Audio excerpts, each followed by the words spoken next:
Adora was left as a child by family who never came back. Mama Tika found her crying by the church gate and took her home. People clapped for Mama Tika then. They said she was kind. But time has a way of washing paint off a wall. Soon, Adora became the house help, the errand girl, the first to wake and the last to sleep. Every market day, Adora helped Mama Tika sell meat. She kept the table clean, washed the knives, and smiled at customers. She smiled even when her hands shook with hunger. She smiled even when Mama Tika hissed and said, "Faster, Adora. Use those hands God gave you." Adora's hands were strong. Her heart was stronger. One hot afternoon, a stranger came to their stall. He wore a torn brown shirt and carried a small hunting bag. His beard was rough, his feet dusty, his eyes quiet. He looked like a poor hunter who slept under trees. He asked for bones for soup, and Adora picked the best ones and added a small piece of liver for free. "Thank you," he said, surprised. "It's nothing," Adora replied. "Eat and be strong. The bush is not friendly." The man nodded. "My name is Jonah," he said. But that was not his real name. His real name was Jabari. He was a secret billionaire and the head of a quiet mafia family that moved like wind, felt but not seen. His father had been murdered months back. Since then, Jabari hid his face and his wealth. He wore tears like dust and kept to the bush. He trusted no one, not even his shadow. He stayed away from the city because many eyes were searching for him. But from the first day he saw Adora helping an old widow carry firewood without asking for money, he watched her. He watched the way she tied her wrapper, the way she said, "Thank you," the way she refused to keep change that was not hers. In a world full of lies, Adora felt like clean water. That same evening, a small fight broke out in the market. A lantern fell. A stack of dry cartons caught fire. People shouted. Traders ran. Smoke rose like a long snake into the sky. Someone shouted, "Water!" Someone shouted, "Adora!" and pointed at her as if she had pushed the lantern. Adora stood, shocked. "Me? I didn't touch it," she said, her voice shaking. But the market is a place where words run faster than truth. By morning, the story had grown horns. Mama Tika's meat had spoiled in the worry and rush. They lost money. Adora's stepfather, Peter, blamed Adora. He said she was careless. He said she had brought bad luck to the house since the day she stepped in. He said all this while drinking his palm wine. Adora cried in the back of the house where nobody could see her. She scrubbed her face until it turned red, then went back to work. In Riverbend, tears were like rain. They fell, and the ground took them. Jonah stood under the tall mango tree by the market square and watched. He did not move. He did not speak. He only listened, and he waited. He knew pain. He knew danger. He knew the smell of a lie. What he did not know was why this girl's tears felt heavier than gunfire in his chest. The next market day, a man in a clean white dress came to the stall. His name was Mr. Lawson. He lent money to traders. People respected him because he gave loans. People feared him because he collected them like a hawk. Mama Tika owed Mr. Lawson for last month's meat. Now, because of the fire and the spoiled meat, she had nothing to give him. "Where is my money?" Mr. Lawson asked, tapping the stall with his pen. "Please, give me one more week," Mama Tika said, twisting her scarf. "The market fire spoiled everything." Mr. Lawson laughed without smiling. "The fire did not burn my records. One more week will attract one more interest." Peter stepped forward. "We will pay. Don't shame us here." Mr. Lawson looked around the stall, at the rusty scales, at the small pan filled with scraps, at Adora washing the table. His eyes slowed on Adora. He nodded to himself, then spoke softly. "There is another way." Adora's heart skipped. She turned her face away and scrubbed harder. "What way?" Mama Tika asked, hungry for any rope. "There is a hunter in the bush," Mr. Lawson said. "Poor, but decent. He wants a wife. He cannot pay full bride price, but he will give a good sum. Enough to clear your debt and leave small change. Peter's eyes lit up. Which wife? Mr. Lawson let his pen rest. His eyes went back to Adora. Her. The word dropped like a stone. Mama Tika did not shout. She did not gasp. She just looked at Adora as if a door had opened and fresh air had come in. She is not our blood, she said slowly. We picked her. We trained her. She has eaten our salt. Adora's breath came short. Mama, she whispered. I am not a goat. Peter snapped. Go inside, girl. Adora stood still. Her step-siblings, Ruth and Daniel, watched with big eyes, eating roasted groundnuts and saying nothing. Customers kept walking by, choosing meat from other stalls. Riverbend was listening. Riverbend was pretending not to. That night, the house was heavy. Adora sat by the back door, looking at the moon.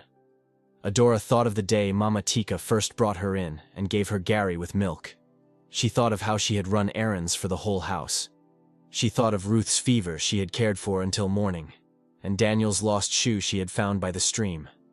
She thought of all the times Peter had pushed her to the side when food was served. She thought of all this and wondered, is my life so cheap? In the morning, Mr. Lawson returned with the hunter, Jonah. He wore the same brown shirt. He looked poorer than a lizard in harmattan, but his eyes were steady. Peter looked him up and down and smirked. So you want a wife? Yes, Jonah said. Mama Tika asked, can you feed her? Jonah looked at Adora. I will try. I am not rich, but I will try. Peter asked for the sum. Mr. Lawson named it. It was big enough to wipe the debt and leave something small for salt and oil. Peter's mouth softened. Mama Tika's eyes danced. Adora spoke, her voice calm but shaking inside. Mama, please. I do not love him. I do not know him. Peter waved her words away. Love comes after soup. Mr. Lawson smiled. Elders can bless this afternoon. The hunter will bring cola nut. We will close the matter.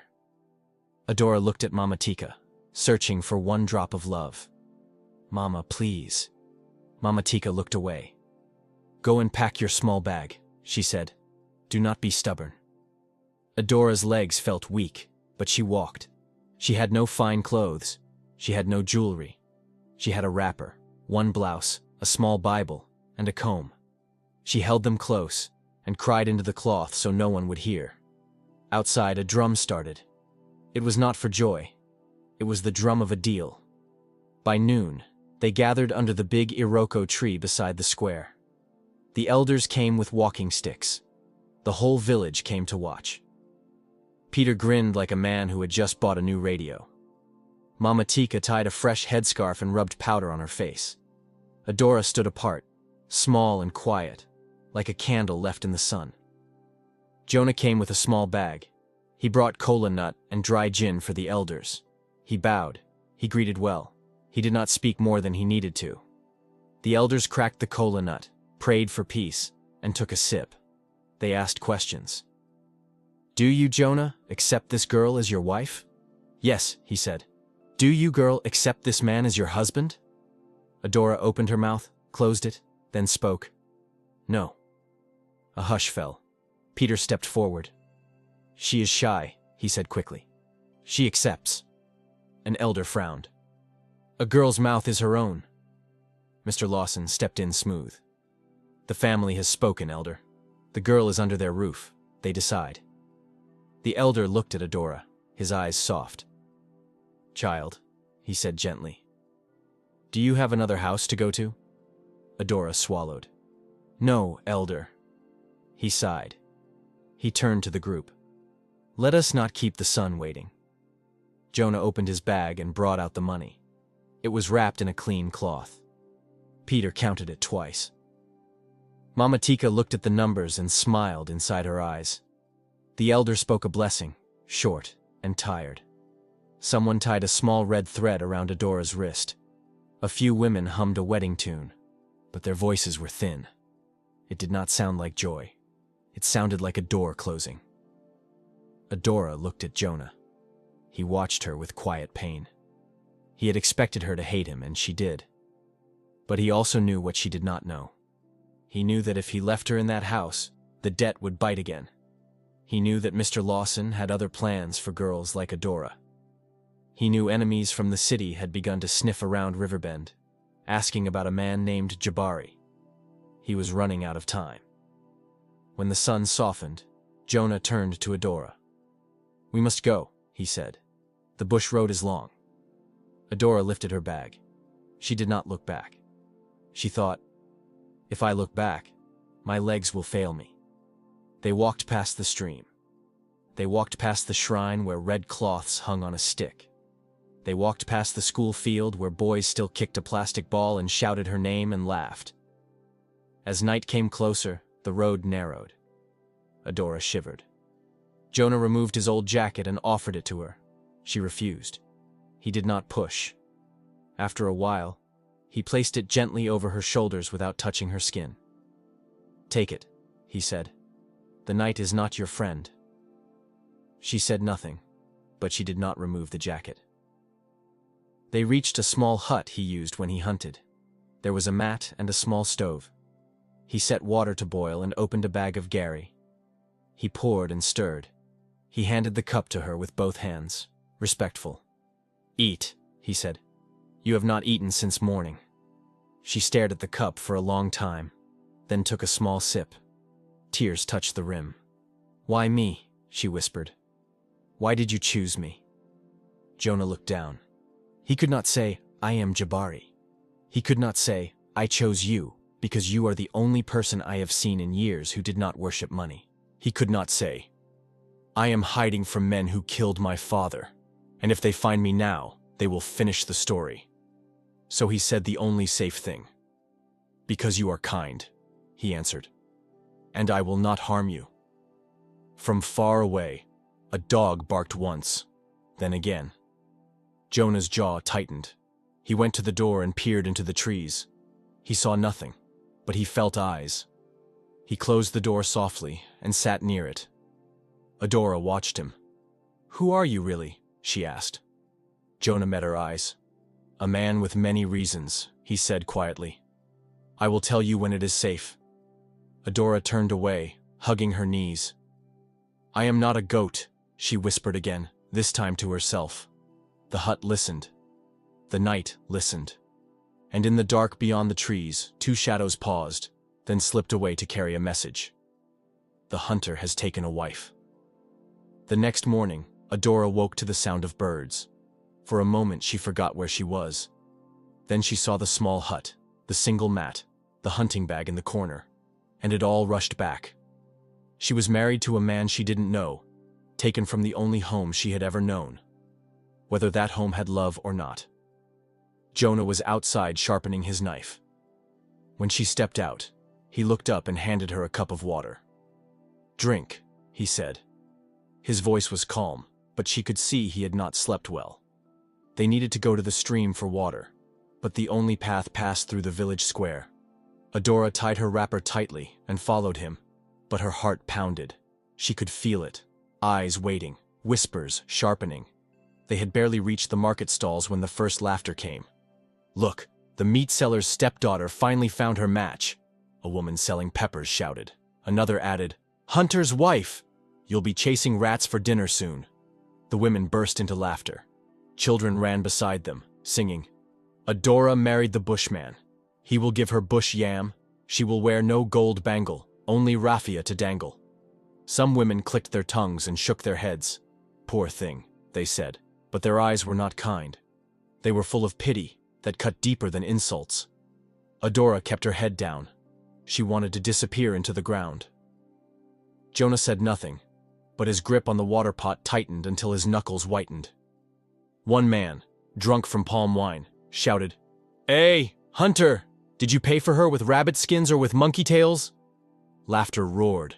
Adora's chest burned with shame. She wanted to defend herself, to tell them she had no choice, but her voice felt locked in her throat. She walked faster, her bare feet kicking up dust, her ears burning as the laughter followed them all the way to the stream. The insults from the market still clung to Adora like smoke from a bad fire. Even after she washed her face and hands, she could still hear the laughter in her head. Later that evening, the hut felt heavier than usual. Jonah cooked yam with palm oil and pepper. He placed a steaming bowl before her, then sat down across from her. Adora lowered her head. "You shouldn't bother with me. I know you hear what they say about us." Jonah tore a piece of yam, dipping it slowly in the oil. "I hear them," he said quietly. "But I do not eat their words." She wanted to ask more, but she stayed quiet.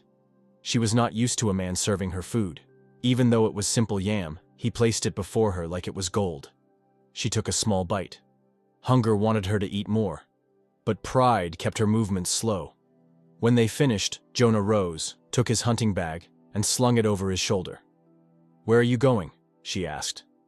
"Hunting," he replied simply. But there was a flicker in his eyes she didn't understand. She watched him disappear. The crickets sang, but she felt the night was holding its breath. Adora woke to the sound of a bag being moved. She sat up and saw the loaf of bread, the milk tin, and the groundnuts. Her hands froze over the loaf. Where did you get this?" she asked. Jonah shrugged.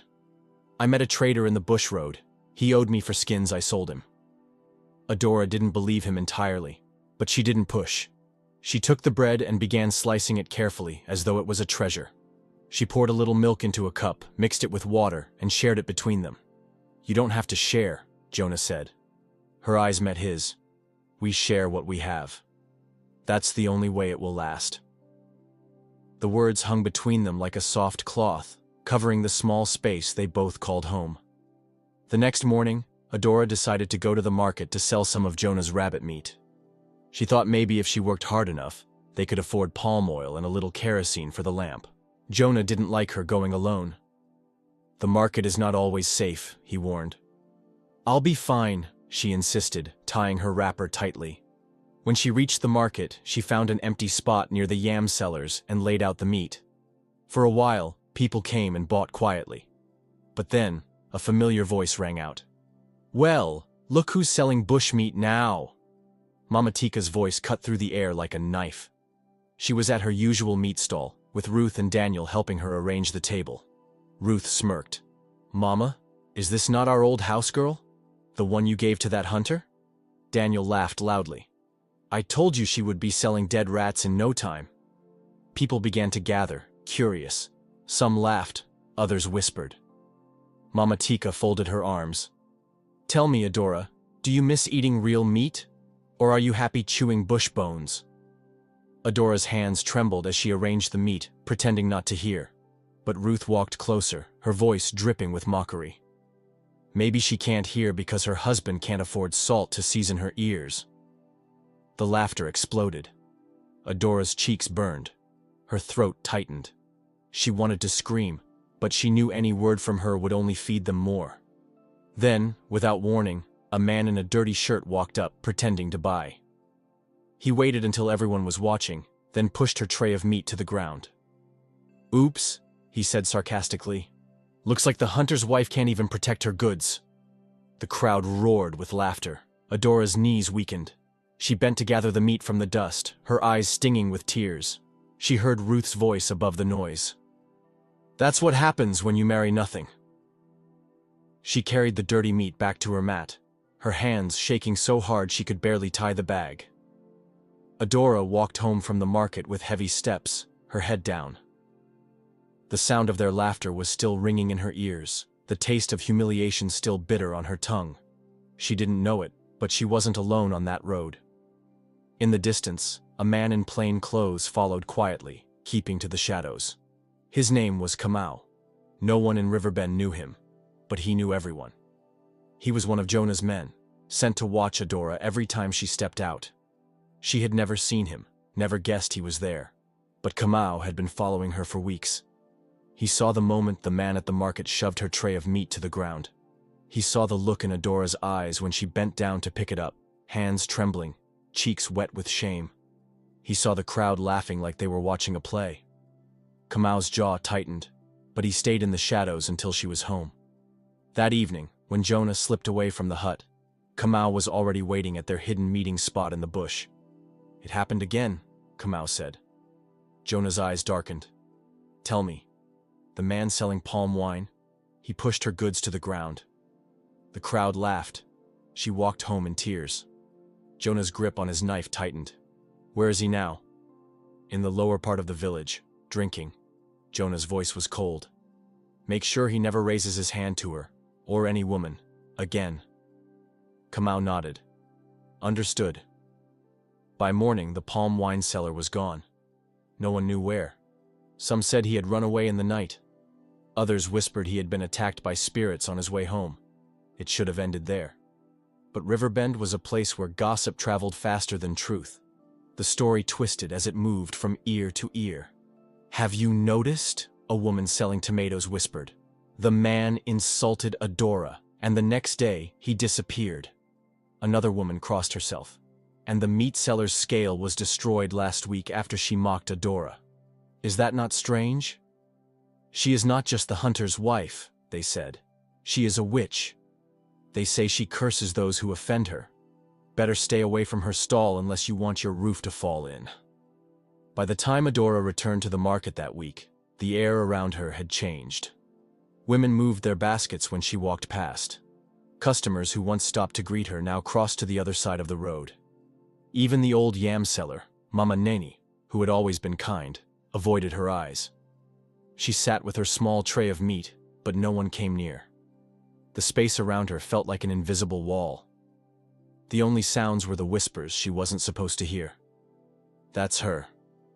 She'll smile in your face and then strike at night. Her husband must be under her spell. Her hands trembled as she cut a small piece of meat, trying to busy herself. The whispers were sharp enough to pierce her skin. That's her. They say she prays at night and people disappear. She cursed the palm wine seller. One man laughed bitterly. I hear her husband is not even human, a spirit in disguise. The market erupted with cruel chuckles. Adora's eyes stung, but she refused to let the tears fall. She sat until the sun began to set, the meat untouched. When she walked back to the hut, the road felt longer than it ever had. She heard footsteps behind her but didn't dare turn. In truth, it was Kamau again, Jonah's silent watcher, keeping a distance, making sure she reached home safely. He had orders to stay invisible, but his chest burned at the sight of her walking alone. Shoulders slumped under the weight of invisible chains. When she reached the hut, Jonah was waiting at the door. He saw the basket in her hands, still full. No sales? He asked softly. She shook her head. Not even one. They think I'm evil. Jonah took the basket from her and set it down. He saw the tears forming in her eyes, the way her lips trembled. Adora, he said gently. Look at me. She raised her eyes slowly. You are not evil, he said firmly. You are not cursed. You are not what they call you. You hear me? Her lips quivered as she tried to hold back a sob. Then why does it feel like I'm disappearing? Jonah's jaw tightened. He wanted to tell her the truth, that every insult thrown at her was the shadow of his protection, that every whisper came because his enemies were near, and he could not risk them seeing her as a weakness, but to say it would put her in danger. Instead, he reached into his hunting bag and pulled out a small wrapped parcel. Inside was roasted plantain with groundnut, still warm. I got this for you, he said. Her hands trembled as she unwrapped it. When did you? Don't ask, he said with a faint smile. Just eat. She sat down on the mat, breaking off a piece. Will you eat with me? He sat beside her, taking a bite. For a moment, the world outside the hut didn't exist. But far beyond the village, two men dressed in city clothes questioned a trader about a hunter named Jonah. They left with no answers, but their eyes were cold. By morning, their path would turn toward Riverbend. And Jonah knew, though Adora did not, that the walls around their fragile peace were closing in. The market was already buzzing when Adora arrived the next morning. She carried a small basket of smoked fish Jonah had gotten from a friend, hoping that maybe, just maybe, she could make a few sales. But as she walked to her usual corner, a voice she wished she could forget sliced through the noise. Well, well, if it isn't my old house girl, Mama Tika called loudly, standing in front of her stall. Ruth and Daniel were beside her, grinning. The crowd nearby turned to watch. Mama Tika walked forward slowly, looking Adora up and down. "Hunter's wife," she said mockingly. "Tell me, how does it feel to sleep in a hut with a man who can't buy you even a plastic cup?" Ruth laughed, adding, "Mama, don't forget to ask if she still cooks bush rat stew." Daniel stepped closer, smirking. "Maybe she puts leaves in the soup now. Free seasoning from the bush." Laughter erupted. Adora's throat tightened, but she tried to walk past. Mama Tika wasn't done. "Wait," she shouted. "Before you go, tell everyone here, are the stories true? Do you curse people at night?" The market went silent. All eyes turned to Adora. Her lips parted in shock. "No, Mama Tika cut her off. "Oh, please. We all saw what happened to the palm wine seller after he touched your meat. And my stall? Destroyed a week after I scolded you. You can fool others, but not me." Whispers rose like a swarm of bees. "She's a witch. She's dangerous. Don't let her touch your goods." Adora's chest burned. Her hands shook so hard she almost dropped the bowl. I'm not a witch," she said, her voice trembling. Mama Tika smirked. "Then prove it. Stand here and let me sell my meat beside you today. Let's see who the customers choose." But no one came to Adora's side. People stepped away from her as though she carried an invisible sickness. The basket in her hands felt heavier than iron. The humiliation was complete. When Adora returned home, Jonah was sharpening his knife outside. He looked up and saw her empty basket, her eyes red from holding back tears. "Adora." "Don't," she whispered, walking past him into the hut. Jonah followed her in. "Tell me what happened." She shook her head, sitting on the mat. "It doesn't matter. I can't go back there, ever. They don't just mock me anymore. They fear me. They think I'm cursed." Jonah knelt beside her, his jaw tight. "You are not cursed. You hear me? They don't know who they're talking about." Something in his voice made her look at him sharply. "And who are they talking about, Jonah? Who are you, really?" His gaze held hers for a long moment, then softened. "I'm just a man trying to keep you safe." Safe. The words stayed in her mind long after he got up and left the hut that night. But Jonah didn't go hunting. He met Kamau in the shadows near the stream. "They're here," Kamau said quietly. Jonah's eyes narrowed. "Where?" "Two men from Lagos, asking questions. They've already been to the yam seller and the palm oil trader." Jonah exhaled slowly, his voice low and dangerous. "Make sure they don't get near her. I'll handle the rest." The sun had barely risen when Adora heard a knock on the hut door. Firm, deliberate, not like the usual knocks from neighbors. Jonah was already up, standing near the doorway with his hunting bag. He didn't answer immediately. Instead, he stood still, listening. The knock came again. This time, a voice followed. "We're looking for a man called Jonah." Adora frowned. "Who are they?" Jonah's tone was calm, but his eyes had turned sharp. "Stay inside." He stepped out, closing the door behind him. Two men stood outside. They wore city clothes, clean shirts, polished shoes, but their eyes were hard. They didn't look like traders or visitors. One of them smiled without warmth. "We've heard about you, Hunter. They say you're new here. Keep to yourself. But you're good at getting things done." Jonah didn't respond.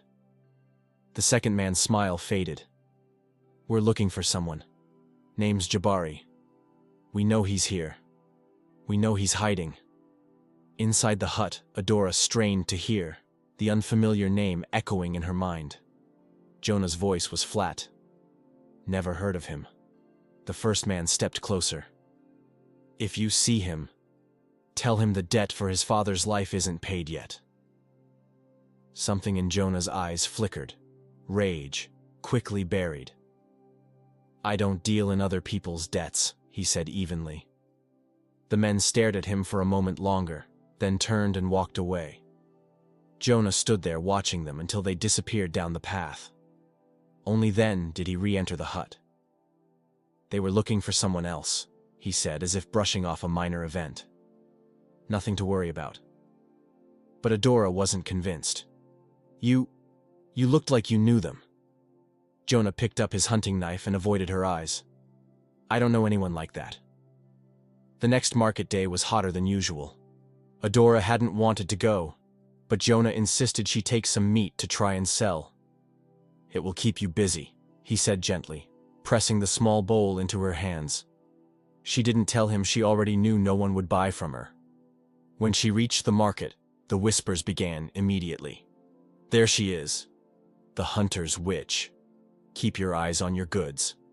Adora tried to ignore them, but then she saw Mama Tika, standing in her meat stall, smiling in a way that made Adora's stomach twist. "Well, look who's brave enough to come out again," Mama Tika called, loud enough for everyone to hear. "Tell me, how's life in the bush?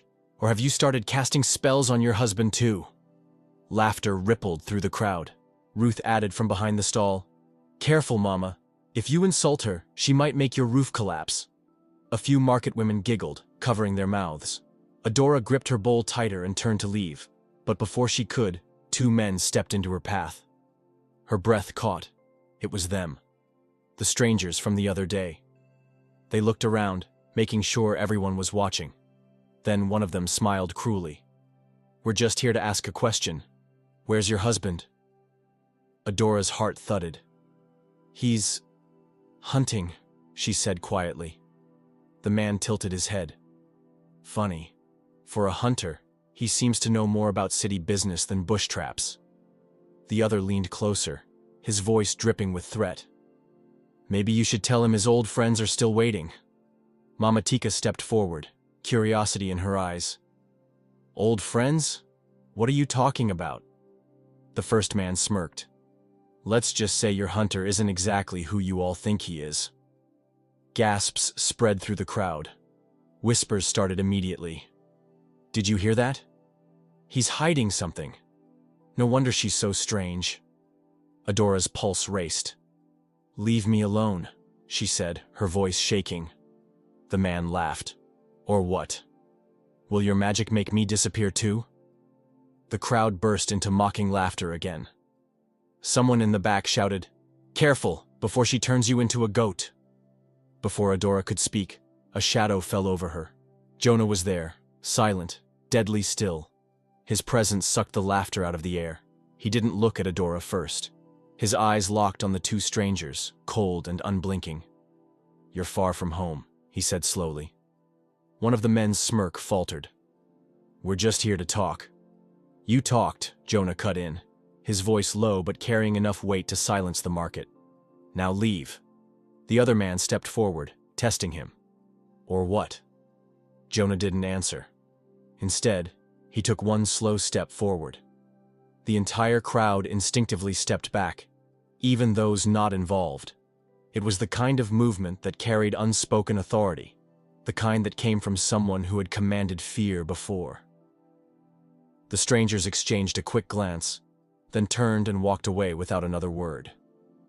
Jonah watched them until they were gone, then finally looked at Adora. Her eyes were wide, not just from the scene, but from the feeling that she had just seen a part of him no one else knew. Without a word, he took the basket from her hands and led her out of the market. No one stopped them. Adora kept her eyes on the ground as they walked, her face hot with shame. Every step away from the market felt like dragging a sack of stones. Jonah's grip on the basket was firm but gentle, his silence heavier than any words. When they reached the hut, she finally spoke, her voice low. "You didn't have to come for me." Jonah set the basket down quietly. "I will always come for you." She looked at him, searching for something in his face, but he turned away to hang his hunting bag. The air between them was thick, too many things unsaid, too many questions she was afraid to ask. By morning, Jonah had already gone into the bush. Adora decided to walk to the market for a small packet of salt. She told herself it would be quick. In and out, no time for trouble. The market square was almost empty. Only the late sellers and a few boys playing with a plastic ball were still around. The evening air was heavy. 2 men stepped out from the narrow path near the palm trees, the same city men. "Good evening, Hunter's wife," one said, smiling like a blade. "Walk with us." Adora froze. "I'm going home." "Then we'll go with you," the other replied. "We want your husband to see our faces." From the far end of the square, a short, soft whistle cut through the air. Adora turned. Jonah was already walking toward them, calm but hard like a carved stone. His eyes went from the men to her, then back to the men. The taller one grinned. "There he is. We've been waiting for you, Jabari." The name landed like thunder. Adora's breath caught. She looked at Jonah. He didn't speak. More whistles answered from the dark edges of the square. Shadows moved. Men Adora had never seen before stepped out and formed a wide circle. They didn't shout. They didn't boast. They just stood. Still. Disciplined. Waiting. "Boss?" one of them said quietly. Adora heard it. "Boss?" The city men glanced around and lost their smiles. "You're hiding behind a village?" one muttered. Jonah's voice was quiet, but it carried. "You touched the wrong person when you touched my wife." No one moved for a long, long second. The boys stopped playing.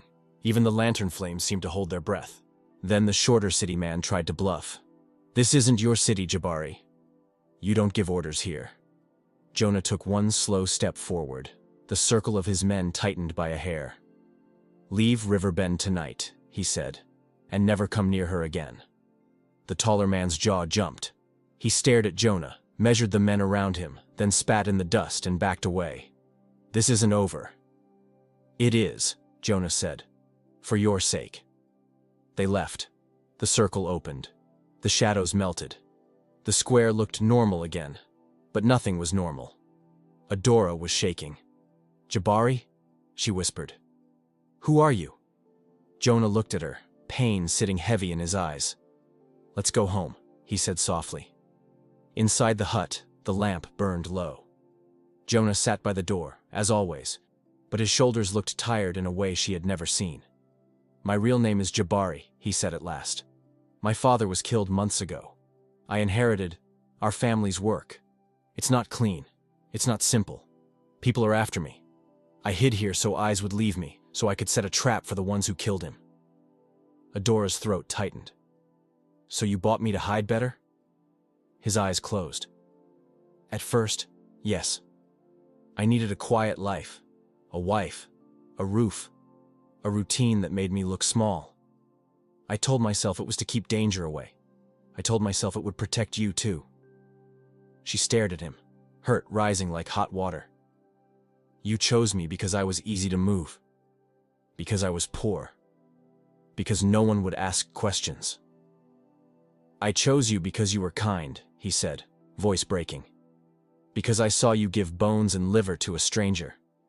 Because I watched you help an old woman with firewood when no one was looking. I thought I could keep my heart out of it."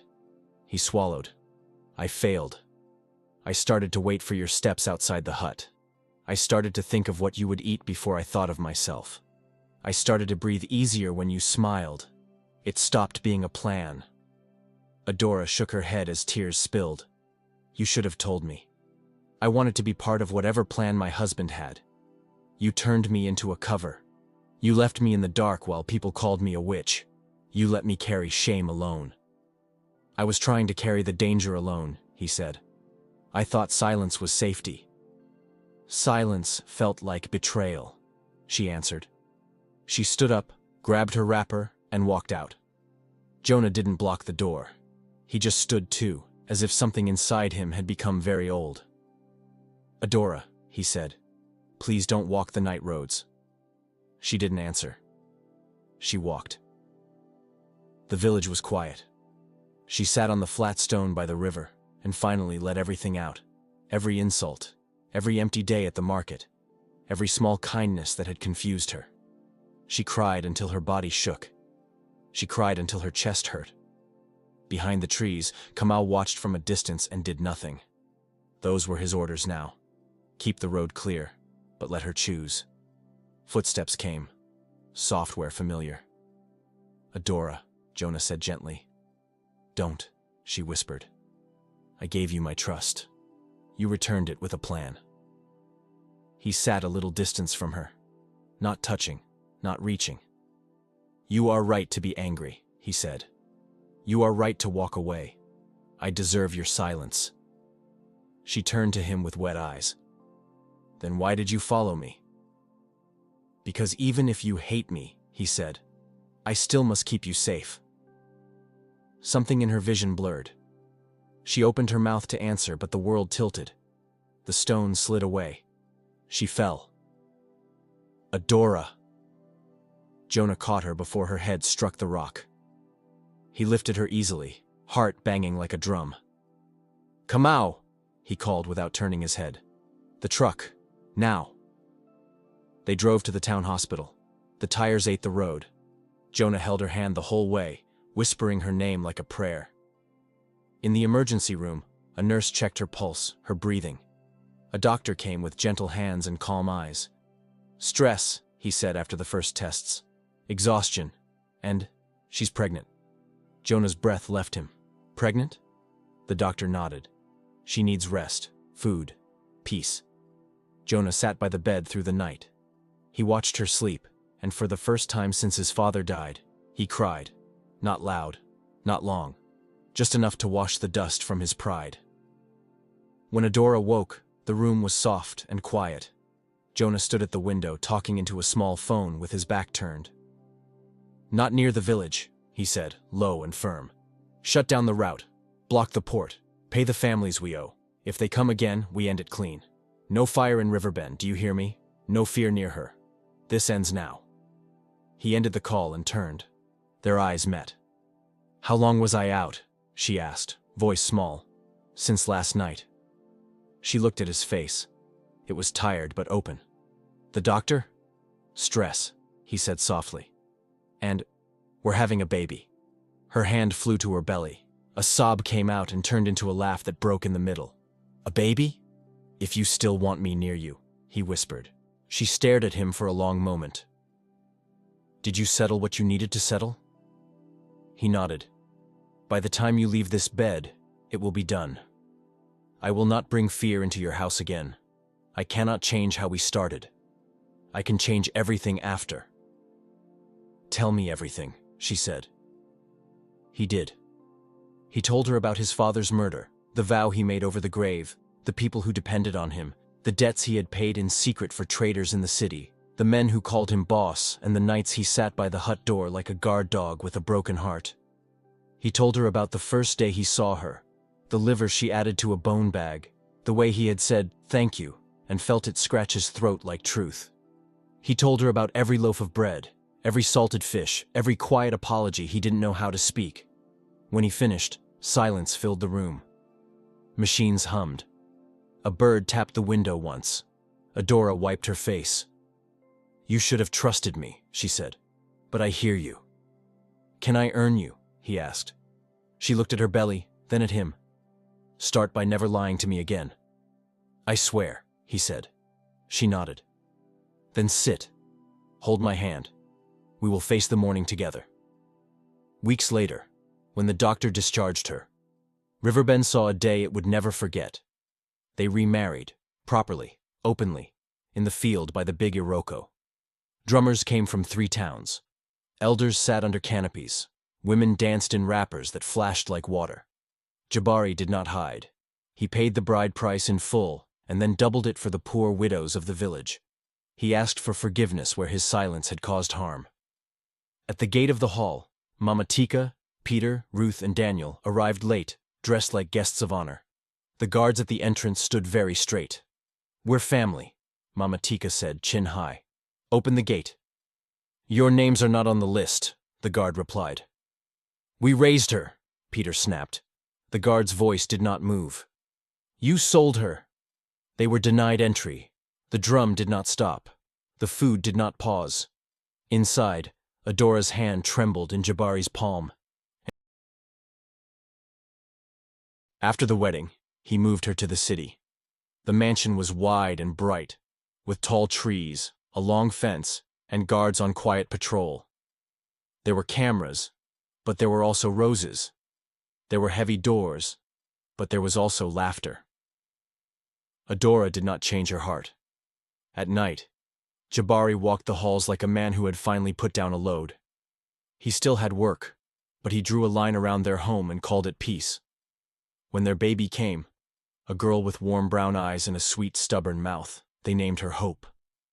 The first time Adora held her, she cried into the soft hair and whispered, "You are the proof that pain can turn into something good." Jabari stood by the bed, one finger under the baby's tiny hand, and said, "I will build our life on truth from now on." Adora looked up at him. "Then we are safe." He nodded. "Then we are safe." In the end, people learned what they always forget. Kindness is not weakness, and truth is not a luxury. A woman that the world laughed at became a queen in her own house, not because of gold, but because a man finally chose honesty over fear, and a woman chose forgiveness without forgetting the lesson.